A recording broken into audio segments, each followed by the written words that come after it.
4 do livro de Oséias. Vou ler esse texto.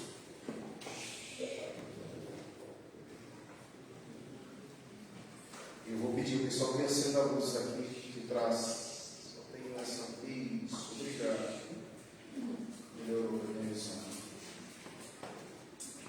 Ouvi a palavra do Senhor, vós, filhos de Israel, porque o Senhor tem uma contenda com os habitantes da terra, porque nela não há verdade, nem amor, nem conhecimento de Deus. O que só prevalece é perjurar, mentir, matar, furtar e adulterar. E há arrombamentos e homicídios sobre homicídios. Por isso, a terra está de luto, e todos os que moram nela desfalecem, com os animais do campo e com as aves dos céus, e até os peixes do mar perecem. Todavia, ninguém contenda, ninguém repreenda, porque o teu povo é como os sacerdotes, os quais acusam. Por isso tropeçarás de dia, e o profeta contigo tropeçará de noite, e destruirei a tua mãe. Meu povo está sendo destruído, porque ele falta conhecimento, porque tu, sacerdote, rejeitaste conhecimento, também eu te rejeitarei, para que não sejais sacerdote diante de mim, visto que te esqueceste da lei do teu Deus, também eu me esquecerei de teus filhos. Quanto mais estes se multiplicaram, tanto mais contra mim pecaram, eu mudarei a sua honra em vergonha. Alimentando-se do pecado do meu povo e da maldade dele, tem desejo ardente. Por isso, o meu povo, assim é o sacerdote, castigá-lo-ei pelo seu procedimento e lhe darei parte das suas obras. Comerão, mas não se matarão. Entregar-se-ão a sensualidade, mas não se multiplicarão, porque o Senhor deixará de adorar. A sensualidade, o vinho, o moço tiraram o entendimento. O meu povo consulta o seu pedaço de madeira, e a sua vara lhe dá a resposta, porque um espírito de prostituição os enganou. Eles, prostituindo-se, abandonaram o seu Deus. Sacrificam sobre o cimo dos montes e queimam incenso sobre os outeiros, debaixo do carvalho, dos roubos, dos terebintos, porque boa a sua sombra, e por isso vossas filhas se prostituem e vossas noras adulteram. Não castigarei as vossas filhas que se prostituem, nem as vossas noras quando adulteram, porque os homens mesmos se retiraram com as meretrizes e com as prostitutas cultuais sacrificam. Pois o povo que não tem entendimento corre para a sua perdição. Ainda que todo Israel querem prostituir-se, contudo não se faça culpado, Judá. Nem venhais a Gilgal, não subais a Bet-Ave, nem jureis dizendo, vive o Senhor. Como a vaca rebelde se rebelou Israel. Será que o Senhor o apacenta como um cordeiro em vasta campina? Efraim já está entregue aos ídolos. Deixá-lo. Tendo acabado de beber eles, se entregaram à prostituição, os seus príncipes amam apaixonadamente a desonra. O vento os envolve nas suas asas e vergonha-se por causa dos seus sacrifícios. Meus irmãos queridos, o objetivo nessa noite é apresentar o luto pelo povo sem entendimento. Há um luto pelo povo sem entendimento. A pergunta que eu faço de introdução é o que fazer quando Deus tem um litígio com a humanidade. O que fazer quando há um litígio? E o próprio Deus deixa de ser agora um juiz e ele passa a ser o promotor. Deus aqui é o promotor e ele quer condenar esse povo. Ele vai condenar esse povo. Mas antes, ore ao Senhor nesse momento, é que essa palavra aqui possa falar ao seu coração. Ilumine cada serva do Senhor que está aqui nessa noite. Traga uma luz ao nosso pensamento, como Oséias quis, transmitir aquilo que Deus estava falando para ele e que venhamos aplicar aquilo que precisamos em nossos corações. Pai, teu texto já foi lido.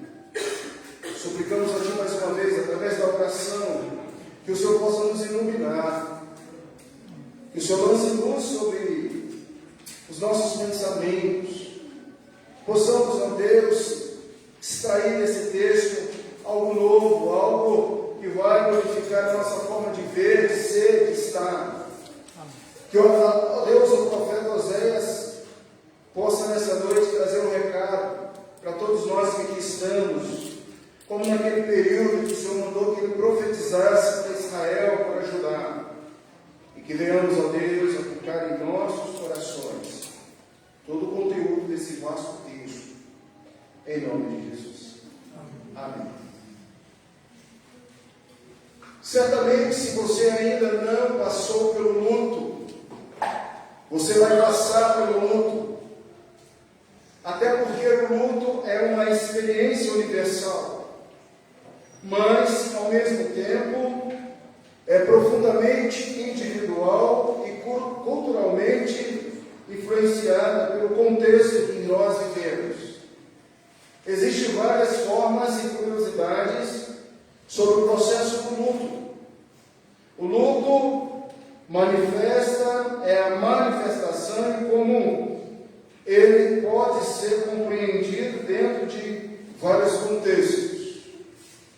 É claro que quando eu falo de luto, você pensa no principal luto que existe na nossa vida, que é o luto pela morte. A dor por alguém que deixou de existir. A dor de alguém que você não vai ouvir mais a sua voz. A dor de não ter mais presente aquela pessoa que caminhou contigo, que viveu com você por um período. Essa dor dói muito. E ninguém pode mensurar o sentimento daquela pessoa em relação à perda de um marido, a perda de um filho, a perda de uma mãe, a perda de um pai. Quem aqui não experimentou a dor do luto pela morte?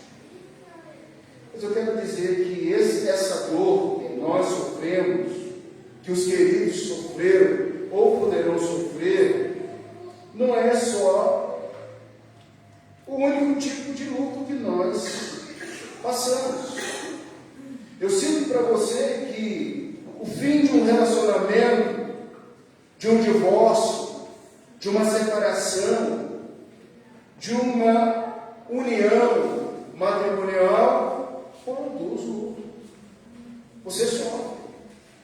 Você não sabe lidar com o sentimento do falecido.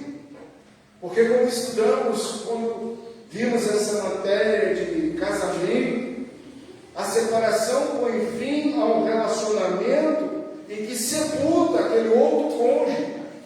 Literalmente, a morte. A morte que começou a vida. E muita gente não sabe lidar com isso. Mas o luto também pode ser a perda de um emprego. O luto pode ser a mudança repentina de uma casa, de uma localidade. Nós como pastores, assim como pastores, políticos, militares, que são transferidos daqui para lá, nós não temos assim o hábito de ficar morando numa região eternamente. Eu lembro que quando eu deixei a cidade de Valença, onde eu morei por 11 para 12 anos, a Thalita ainda era bem pequena, e ela não entendia por que a gente estava mudando ali de Valença. As amigas da Thalita eram de Valença. A escola da Thalita era de Valença. Ninguém perguntou a Thalita se ela queria mudar de cidade. De repente, ela olhou as nossas coisas no caminhão e a gente ia começar uma outra cidade. Mudanças produzem muitos sentimentos.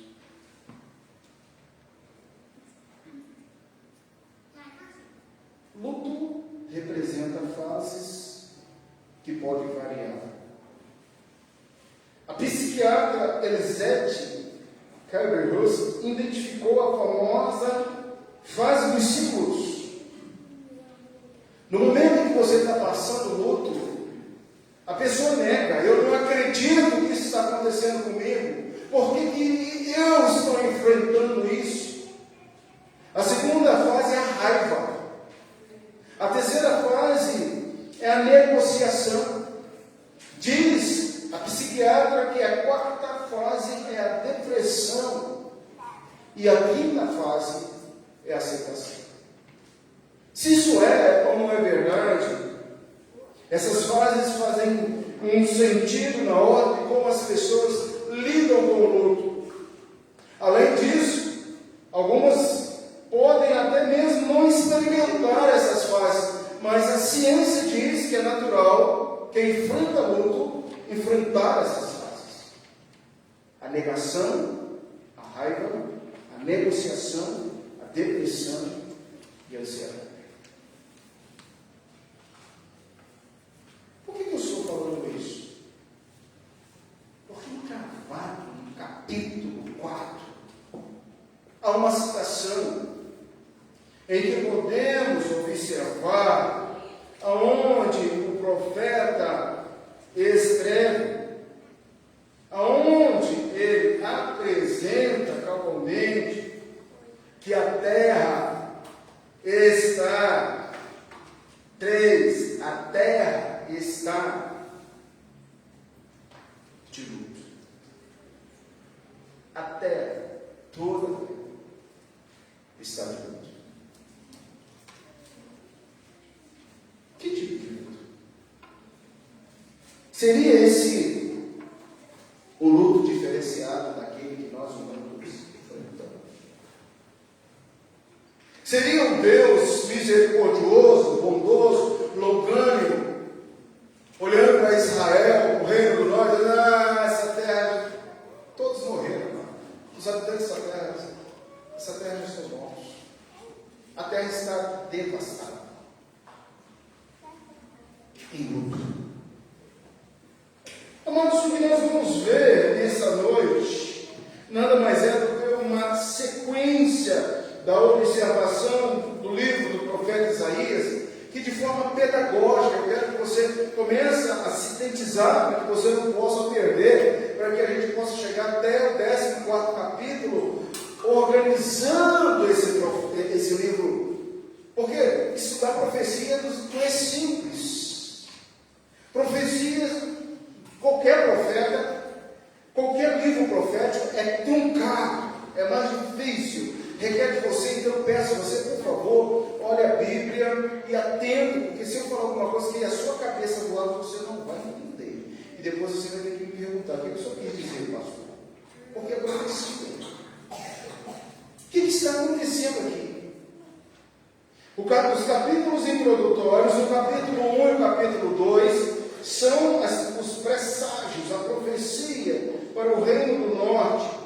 Deus está falando para um povo morto, para um povo julgado, para um povo que está debaixo da ira de Deus, para um povo que recebeu do próprio Deus: morreram todos, Israel, carnificina, vocês são desfavorecidos. Ou gosto daquela versão que é a Bíblia de Jerusalém, que traduz desfavorecida como sem compaixão, e um povo que não é meu povo, povo fatal da morte, julgado.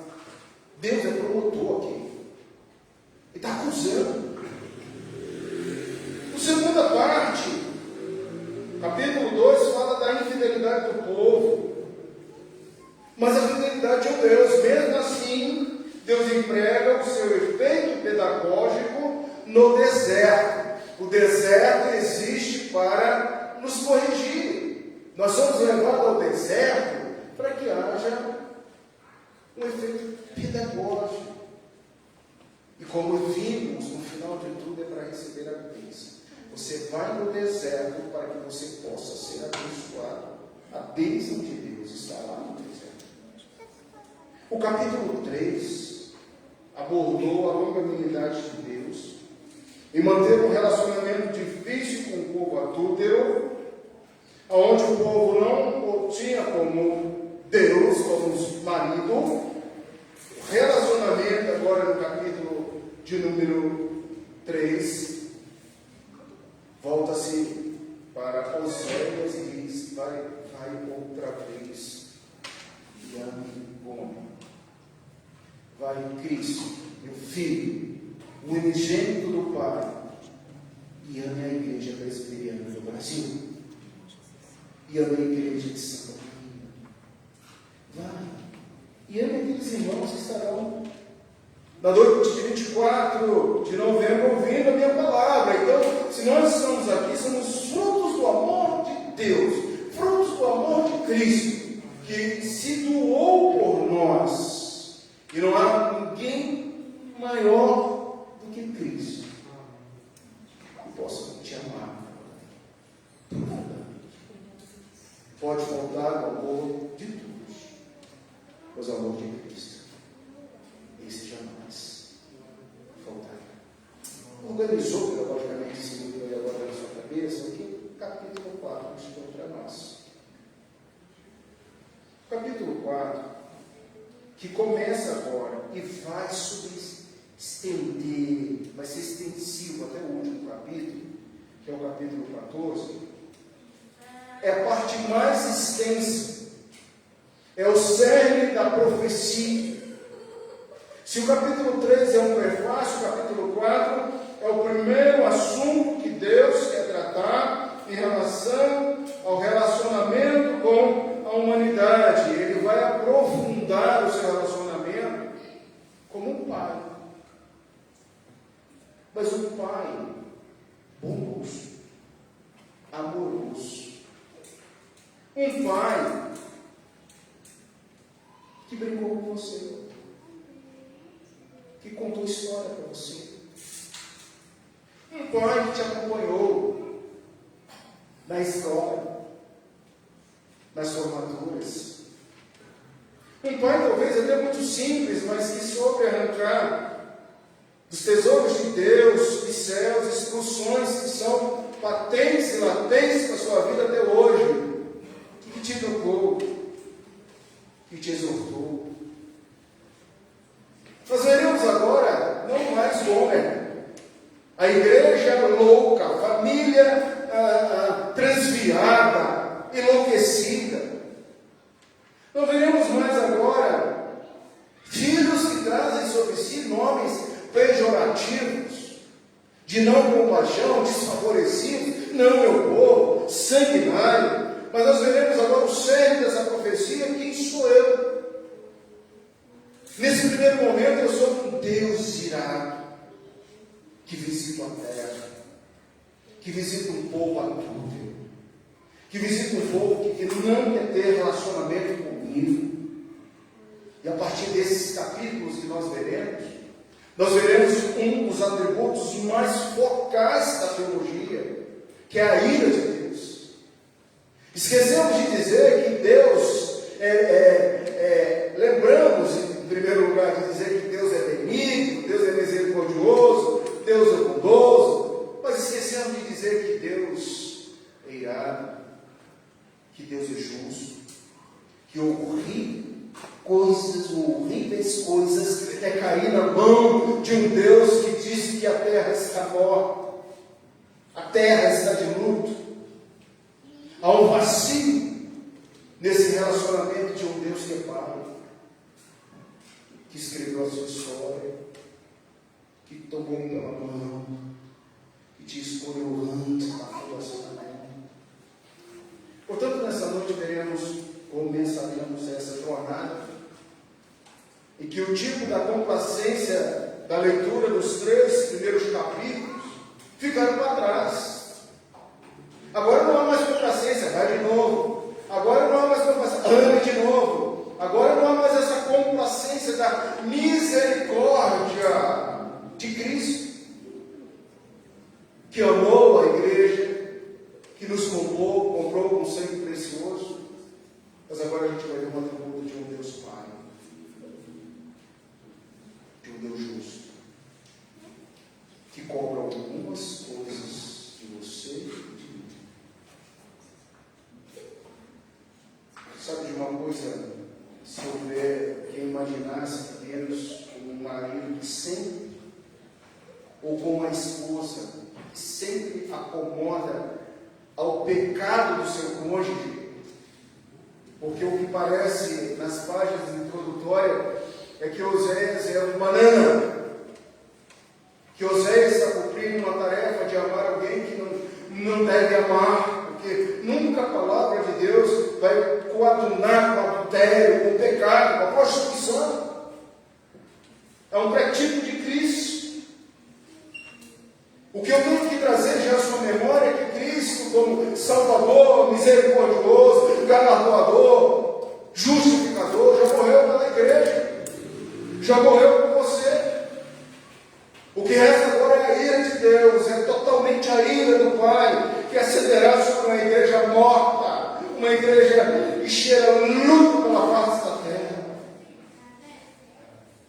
Sabe de uma coisa, meus queridos? O resumo hoje, nessa noite, é que todo pecado original está sujeito à ira de Deus.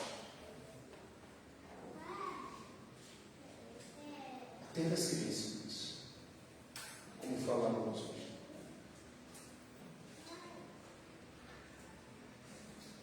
E eu quero que você pense agora. Isso, irmãos. Eu quero que você pense o quanto Deus foi misericordioso em te chamar e te colocar diante de uma exposição bíblica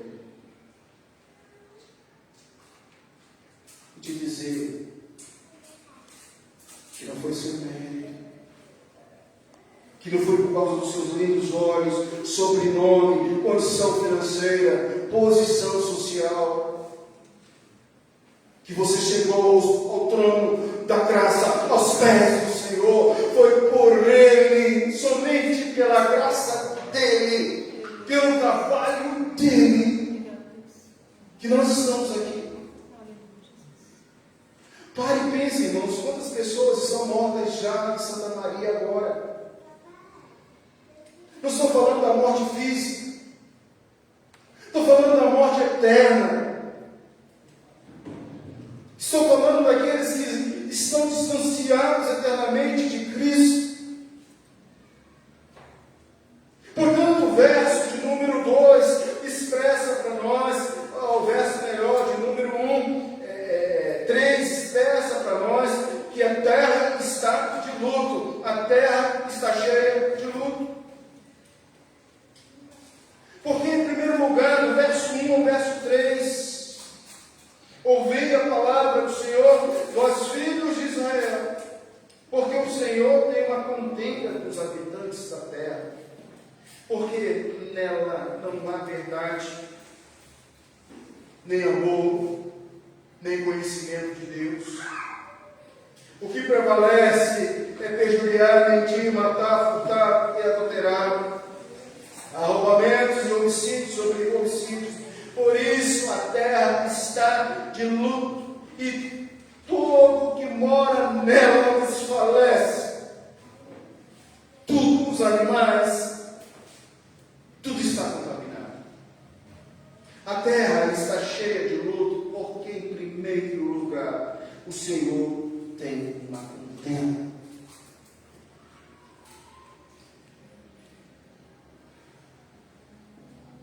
Ou palavra difícil de se lidar, de se entender, ou melhor, de se resolver. Litígio, contenda. Eu tenho uma contenda. E essa vem da acusação de Deus. Qual é a contenda que o Senhor expressa? Verso 1. A acusação se torna mais rigorosa, porque se inicia com o que Deus mais deseja. Ele está avaliando Israel na balança da verdade, do amor e do conhecimento de Deus. 3 coisas para você colocar no boletim. A contenda de Deus é que Israel não está passando no quesito verdade. São pseudos, são falsos no se relacionar com Deus, no viver uns com os outros. Ele está avaliando a falta de amor. Não há amor a Deus sobre todas as coisas, que é o próximo. Mas o processo agora é uma adoração aos outros deuses, feito pelas mãos dos homens, aos Baalins. Verso 2, o que lemos, aparece uma lista extensiva de pecados que entram no bojo dos 10 mandamentos, das ordens que Deus deu no Monte Sinai. Cada um desses pecados alcança uma humanidade com uma força brutal. Brutal. Perjudicar, mentir, matar, furtar, alterar. A falta de sinceridade gera mentira. Quando eu não sou sincero, eu estou mentindo. O ódio gera homicídio. Quando eu digo que eu odeio uma pessoa, que eu odeio alguém, que eu odeio meu irmão, eu cometo homicídio. 1 João 3,15, que a mesquinhez é fogo. Sou mesquinho, aperto tanto na minha mão, que sai pelos bons da minha mão. Na realidade, eu estou sendo, dentro desse quesito, estou furtando. Malaquias 3, verso 8. Que o desejo exacerbado de olhar um site adulto num celular, num site indecente, me leva a mentalmente cometer adultério. Liciosidade na vida da igreja, com a pornografia. Essas coisas estão inseridas nessa lista. Destrói o casamento. É loucura, é fogo estranho em qualquer casal que possa suportar essas ilusões, essas ficções que o mundo apresenta nos casamentos e as famílias. Entende-se que um pecado pode mudar de nome, mas não muda a sua estrutura. É pecado. Aceite a ira de Deus. Outro aspecto é o acúmulo de maldade chegando a um ponto que não há mais remédio. Israel é ruim. A igreja é dura. A falta de sinceridade, a falta de sensibilidade. Essa é uma questão que gera castigo. Poderia produzir uma mudança no coração dessas pessoas. Essa é uma esperança que vai repassar por todos esses capítulos. Você vai ver um Deus que mesmo assim não tem algumas coisas. Desde os primeiros capítulos que falam da restauração do casamento até o aspecto final de uma reunião bem-aventurada. Porque essa reunião está chegando. E você que está aqui nessa noite vai participar dessa grande reunião. Essa grande festa. A noiva se levantará e estará. Verso 13. Veja que temos uma pré-estreia do julgamento divino sobre o pecado, conjunto que, uma vez consumado, gera morte, uma escala mais ampla de que antes pensar fosse possível. A Bíblia destaca, às vezes, que a ação direta de Deus é em tal julgamento, mas às vezes também a reação do seu mundo natural diante do antinatural que o homem faz desse mundo. Levítico capítulo 18 apresenta uma lista extensiva de pecados que culminam numa advertência. Cuidado, cuidado, cuidado. Não suceda que a terra se vomite, diz Levítico 18, 21, havendo contaminado no vômito do que nela estava de vós. O profeta Oséias, veja, é mais para a nossa geração que ele está focando aqui do que propriamente naquela geração consumada, julgada que estava ali. Pois a cada dia que passa a terra está de luto, o pecado é infeccioso no estado terminal. Irmãos queridos, isso está afetando a igreja. Deixa afetar o seu coração. Lute contra isso. Talvez você poderia olhar o verso 2, verso 3 agora, pegar uma caneta aí e marcar assim: poxa, realmente eu estou fraco nessa área. De vez em quando eu falo uma mentira, de vez em quando eu furto. Quando a gente leu hoje lá o pensamento de ideia, a gente viu que furtar não é só pegar algo. Ali parece que ampliou a nossa percepção de furto. Não roubarás, não furtarás. Você lê o boletim de novo, está aqui. Segundo lugar, a testa de luto, cheia de luto, do verso 4 ao verso 10. O que você tem no versículo 4 ao versículo 10? Falta conhecimento. Provavelmente você já ouviu muitos sermões à base do verso 6. É um clássico dos clássicos.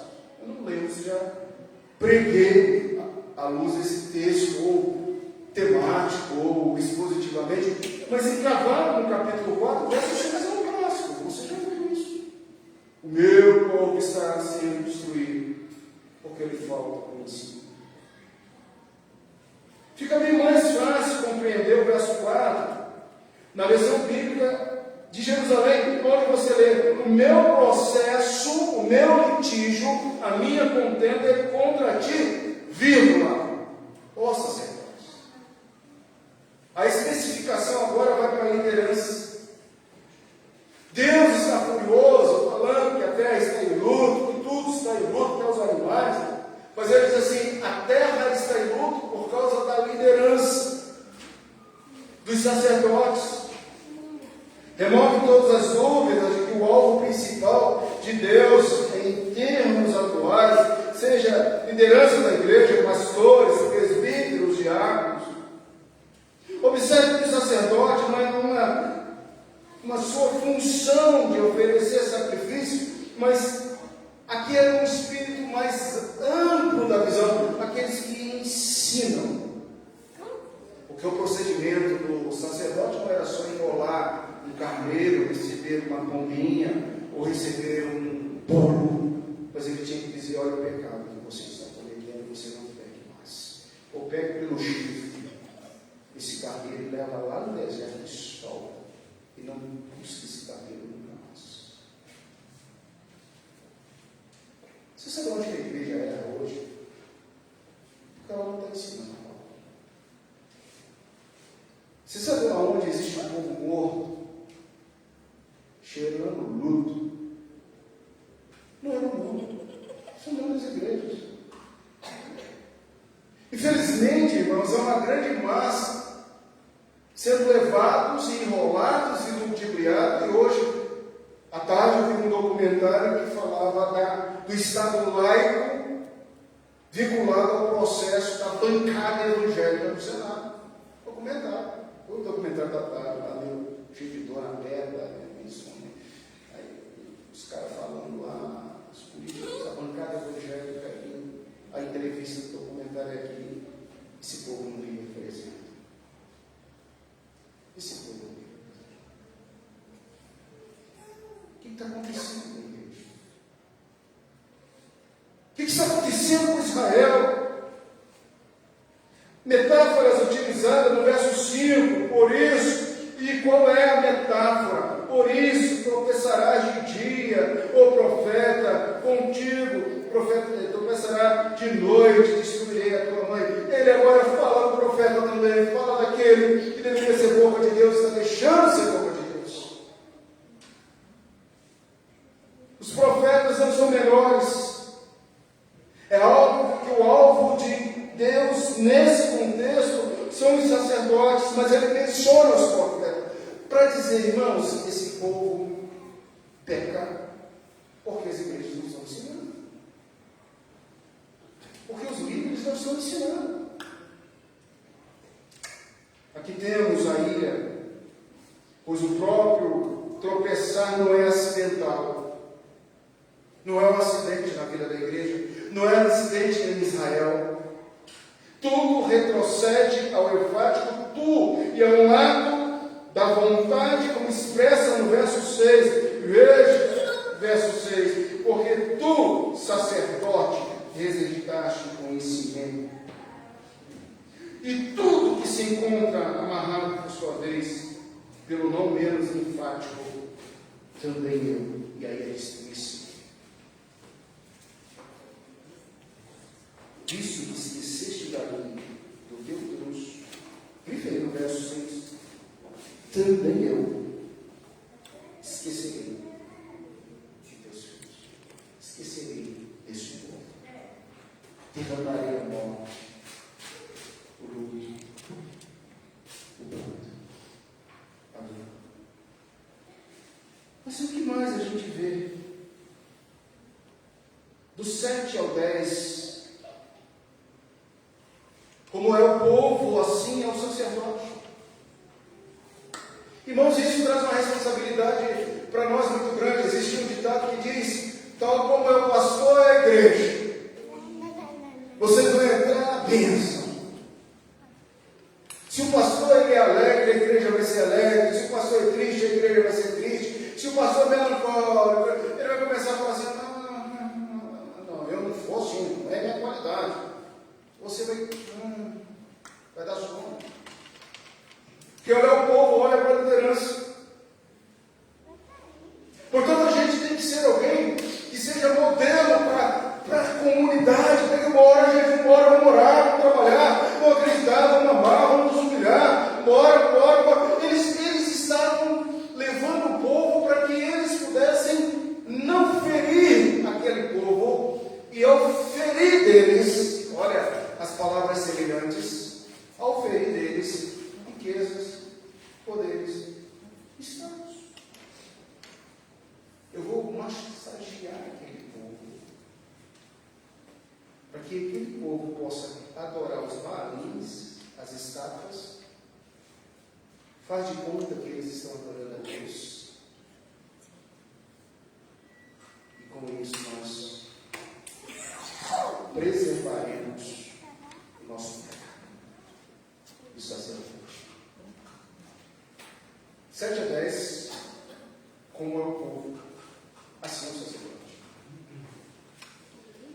Uma análise sua e pessoal dessa afirmação dentro desse contexto é que deveria ser diferente. Como é o sacerdote diante de Deus, deveria ser o povo. A função de ser boca do povo a Deus era dada ao sacerdote, que deveria purificar-se, santificar-se, ser justo, ser santo diante do Senhor, estabelecer um vínculo com Deus e não o contrário. Isso é perigoso, meus irmãos. Quando vocês quiserem ouvir um pastor que massageia o seu ego, quando você quiser ouvir uma mensagem que venha positivar aquilo que você acha que você faz é certo, você vai encontrar. Por que tem? Mas quando você ouvir alguém que diga contra aquilo que você pensa, que diz que você é pecador, que se não se arrepender, já está pronto como Deus está falando aqui. Assim como é o povo, assim é o sacerdote. Isso é perigoso. É um ditado que dentro dos seus contextos poderia estigmatizar os sacerdotes, por assim dizer, líderes clericais que sempre combinam com as suas cores, com os contextos sociais, os fenômenos atuais, ou ainda com a expressão idiomática hebraica aqui colocada, que permite ou poderia dar a entender o inverso, que o povo estaria afundando ao nível dos seus sacerdotes. Mas a realidade é um ditado sobre o julgamento, uma advertência de que não haverá exceções. Todos serão julgados, condenados, sacerdotes, profetas e povo. A terra está cheia de juízo. Terceiro e último lugar. Por que a terra está cheia? Porque corre para a sua perdição. Do verso 11 ao verso 19, expõe isso tudo.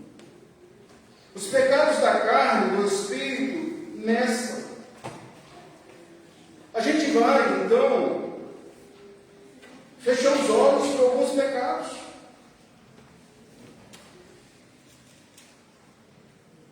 As religiões, as filosofias, os pensamentos, as distrações dos homens e da religião agora é um ecumenismo, onde todos podem sentar em nome de um Deus e ser ecumênico, porque todas as religiões levam a Deus. Você já ouviu isso? Sabe de uma coisa, meus irmãos, eu fico olhando esse texto, fico pensando no verso 11, da prostituição e embriaguez que confundem a mente, sensualidade, vinho, moço, tira o entendimento. Ficou observando o verso 14, o povo que deixa de pensar, não sobreviverá.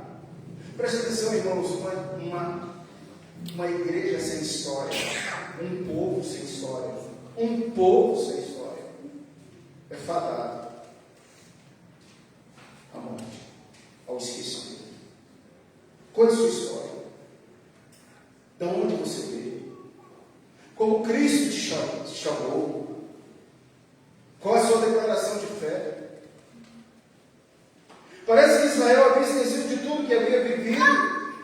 Relacionamento com esse Deus não existia mais, nenhuma iniciativa como política, nenhum planejamento social poderá salvar um povo.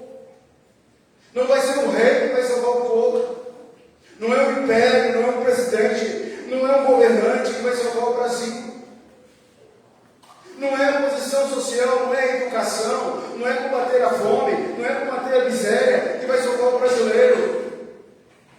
Quem vai salvar o Brasil é Jesus Cristo. É o Deus Todo-Poderoso que disse para a igreja dele que está no morto, que está fadado à morte, que está fadado ao inferno, porque o julgamento começa na igreja. Presta atenção, você que me ouve, e diga: Senhor, eu sou contigo, não me deixe fazer um adúltero, um prostituto. Mas mude, Senhor, o meu pensamento, o meu coração, a minha vida.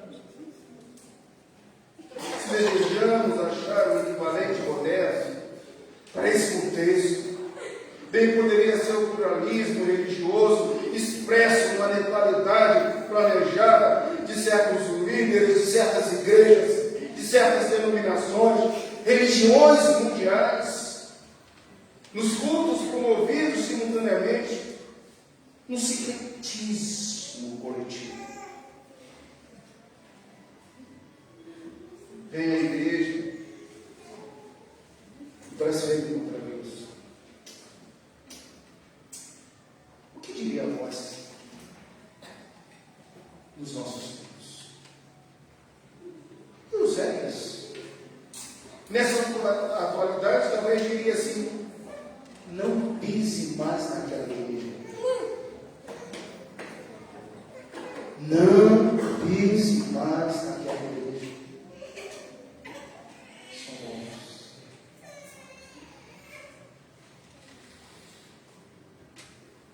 Você tem que escolher entre Deus e todo esse sistema. Meus irmãos queridos, qualquer membro da igreja de Cristo aqui tem liberdade para ir em qualquer lugar. Você pode ir em qualquer lugar. Você pode ir em qualquer lugar. Ninguém está coagido a ficar só aqui. Eu não tenho a única verdade.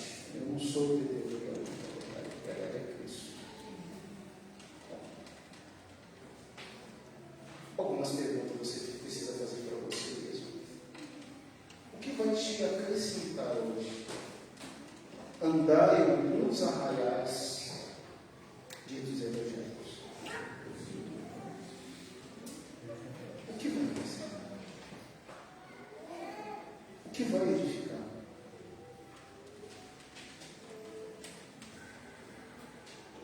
Sabe de uma coisa, queridos? Eu quero terminar essa pregação.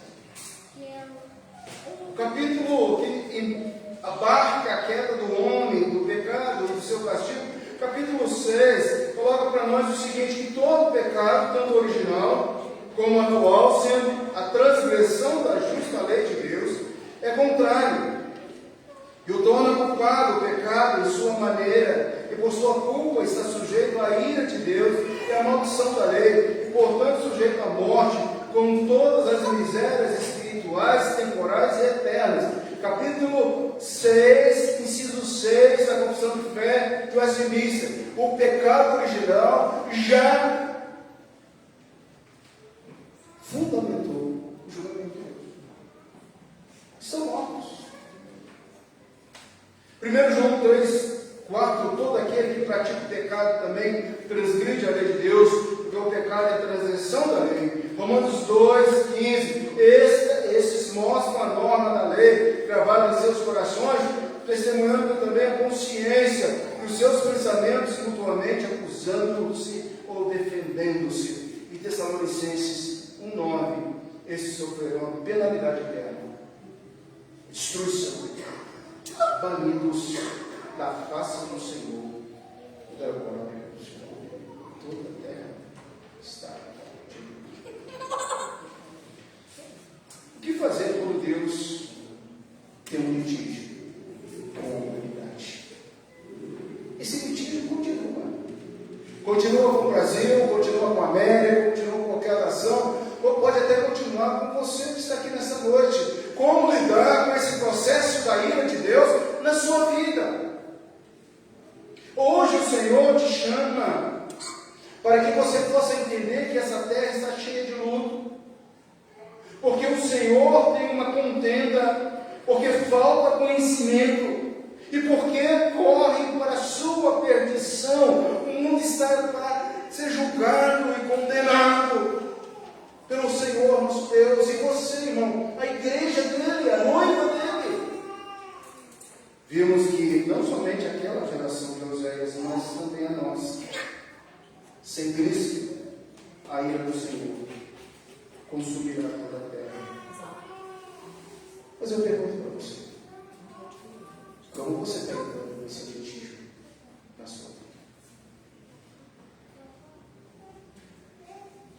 Antes da aplicação prática em últimos comentários desse texto, eu do fundo do coração quero que você tenha certeza da sua salvação. Todos nós que estamos aqui, nunca duvide da salvação. Se nessa noite você está aqui, meu irmão querido, tem dúvida a respeito da fé salvadora, da sua salvação, eu convido você a olhar para todo o procedimento de Deus e aí entender que a única coisa que aplacou a ira de Deus foi a justificação de Cristo Jesus.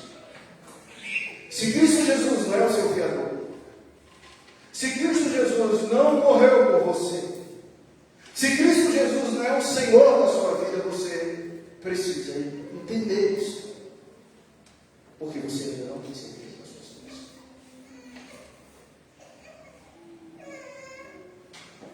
É preciso ter certeza de que essa contenda de Deus com a humanidade já foi aplacada há muitos anos, quando Cristo veio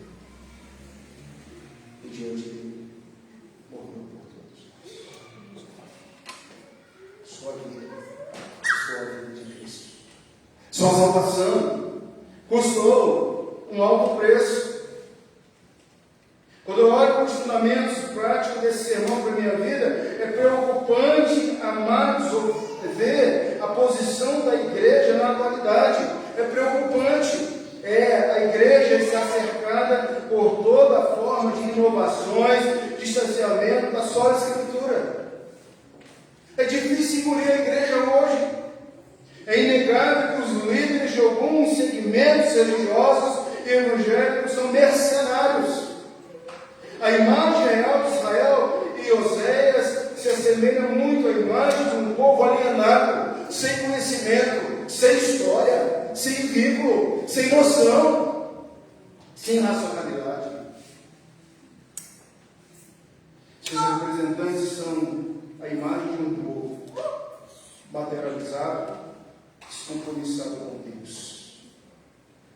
Capítulo 4 nos trouxe algumas profundas teses, tais como proceder com Deus irado,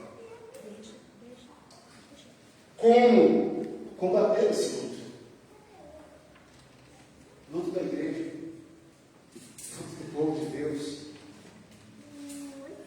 Somente Cristo, só Cristo, sem a justificação de todos os pecados, tanto o pecado original, como seu pecado agora, nesse exato momento. É visto como uma transgressão justa da lei de Deus, que faz o pecador culpado e sujeito à ira de Deus. Não queira você cair nas mãos de um Deus errado. Irmão, eu fico pensando o que Deus vai fazer. Como as lideranças que hoje são escárnio do povo ímpio. Se você pesquisar, você vai ver alguns líderes que são escárnio do povo hoje. Gente que pregava na igreja presbiteriana, gente que falava que era presbiteriano, ficava no arraial. Mas em todos os arraiais você tem gente que são escravos hoje da fé. Será que Deus está dormindo? Será que não existe preço esse carro? O que você vai levar para a sua semana? A justificação de Cristo pelos eleitos é um conceito central na teologia cristã e especialmente na tradição de fé reformada. A justificação é um ato de Deus que declara os pecadores justos com base na obra de Cristo. A justificação de Cristo pelos eleitos é um conceito central da teologia cristã de tradição reformada. Essa doutrina sustenta que a justificação é ato de amor a Deus, é um ato judicial de Deus, é um ato de graça soberana de Deus, é uma imputação ativa de Deus, e também uma imputação passiva, onde Cristo sofreu a penalidade por você, pelo povo fatal da morte. Que Deus nos ajude com isso. Que você possa compreender isso. Que a valorização da doutrina da justificação na vida dos eleitos é essencial. Glória, graça, a salvação, fundamentação cristã nunca estará em nós, mas sempre em Cristo. Toda a terra está de luto pela a noiva que é vendeu, pela Messe que está sendo escárnio para os ímpios. Por quê? Porque os seus líderes não estão ensinando a palavra de Deus. Feche o capítulo 1. Feche os seus olhos. Eu não sei se esse está pessoal para você. Mas fale com Deus. Você tem esse direito. Você pode ser agora um intercessor pela igreja. Pela nossa igreja, irmãos. Não olha lá para fora, não. Olha para a nossa igreja. Para a nossa responsabilidade. Se nós temos a ira de Deus, nós temos a justificação de Cristo.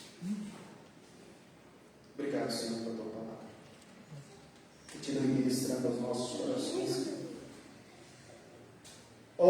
Deus, perdoe os nossos pecados. Perdoe, Senhor, o pecado da tua igreja, do Brasil, Senhor. Uma igreja secretista. Uma igreja que só quer bênçãos, prosperidades. Uma igreja, Senhor Deus, que alguns sacerdotes, líderes, pastores, estão enganando a igreja massa, manipulando, Senhor. Tenha compaixão. Salve alguns, Senhor. Alguns que estão aí atrás de unção, de poder, de profetada, de profecias.